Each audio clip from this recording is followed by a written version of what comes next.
Cumprindo no relógio o prazo dado pelo Supremo Tribunal Federal, a Procuradoria-Geral da República apresentou suas alegações finais no julgamento do núcleo crucial da trama de golpe de Estado.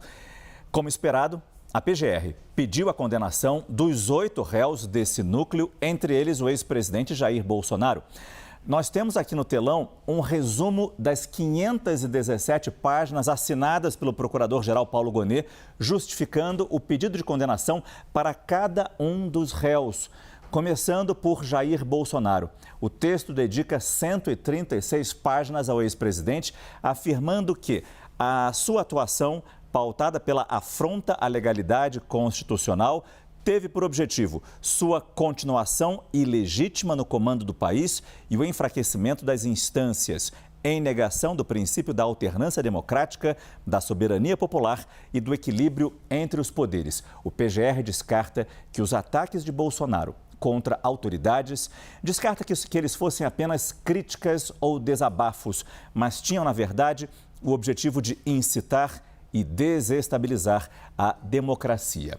Sobre o delator Mauro Cid, ex-ajudante de ordens de Jair Bolsonaro, a gente destaca o trecho que classifica o grau de ajuda de Mauro Cid nessa investigação, que foi importante, segundo a PGR, mas com ressalvas. Diz o texto: a postura de Mauro Cid foi útil ao esclarecimento dos fatos, mas persistem indícios de condutas incompatíveis com o dever de boa-fé. Diante do comportamento contraditório, marcado por omissões e resistência ao cumprimento das obrigações, entende-se que a redução da pena deva ser em patamar mínimo.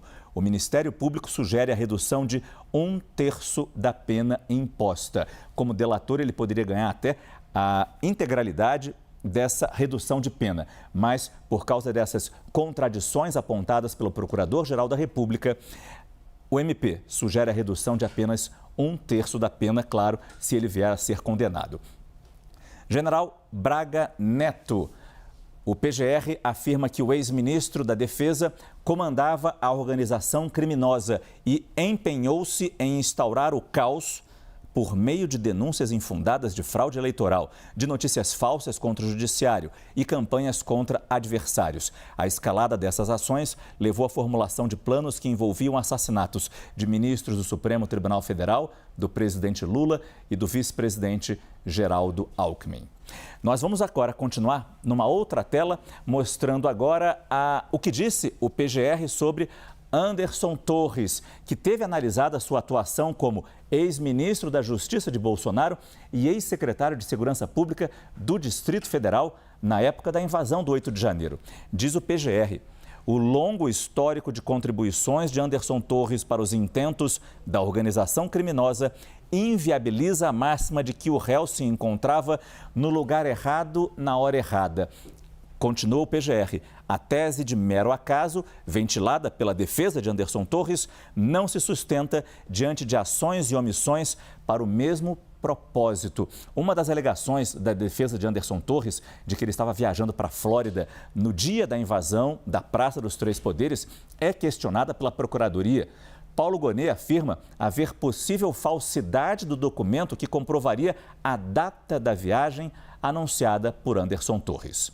Sobre Paulo Sérgio Nogueira, ex-ministro da Defesa, o procurador escreveu o seguinte: em seu interrogatório, o réu confessou, ainda que de forma velada, que considerava real a possibilidade do golpe. Afirmou que a reunião por ele convocada visava colher a posição dos comandantes, como se fosse algo que pudesse ser cogitado em um Estado democrático de direito.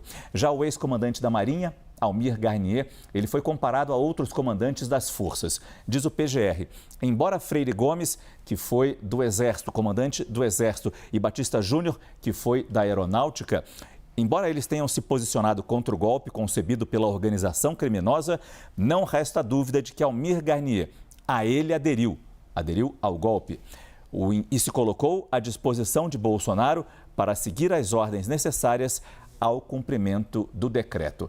E para concluir, nós temos mais uma página com os 2 últimos réus que tiveram, pela PGR, um pedido de condenação. Alexandre Ramagem, ex-diretor da Agência Brasileira de Inteligência, é apontado como quem comandou uma estrutura paralela de inteligência em grave desacordo com os limites do Estado. A ABIN paralela buscava angariar informações sobre opositores do governo para atacá-los, especialmente no meio digital, no curso das iniciativas corrosivas das estruturas democráticas. E, por último, temos o réu, general Augusto Heleno. Para Paulo Gonet, o ex-chefe do Gabinete de Segurança Institucional, diz o seguinte: não há dúvidas ainda de que Augusto Heleno tinha plena ciência da configuração da ABIN paralela e acompanhava as atividades dessa célula de contra-inteligência. Em suas anotações foram encontrados registros sobre a utilização da estrutura da ABIN para fins escusos.